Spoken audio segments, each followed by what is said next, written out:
So many parents want to help their children raise their self-esteem. If you want to help your children raise their self-esteem, you need to first help them understand what their self is, who their self is.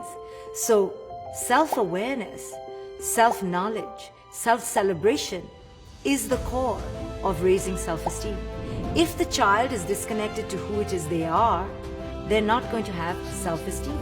So when we teach our children that they need to honor and understand and recognize their own self as being a free spirit, then they begin to feel confident in who it is they are.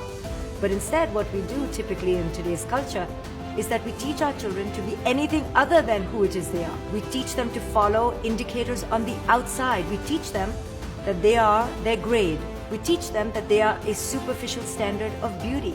We teach them that they are their social group. We teach them that they are the number of likes they get on social media. So when we do that, we teach them that their self-esteem is then not predicated on a deep inner knowledge, but is predicated on all these things on the outside.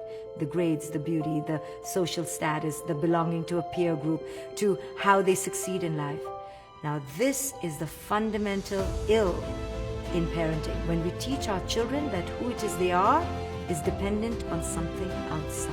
And I always tell parents that self-esteem is something that comes from within. If we want to raise our children's self-esteem, we need to understand that we need to raise them in their self-awareness. That when they are firmly planted in an honoring of who it is they are, then naturally they're going to esteem themselves. The greatest esteem they need to have is for themselves.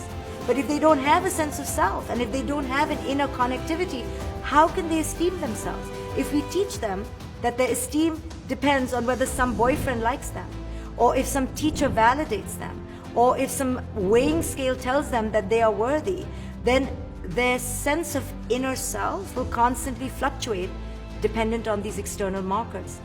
This is a disservice we do to our children. And it really comes from our own lack of self-esteem. So when we understand that to raise self-esteem means to help the child be celebrating of the inner self, then we shift the child's focus from the outside to the inside. It's no longer about whether people love them or validate them or approve of them. It's about whether they can validate, approve, befriend, and honor their own inner self.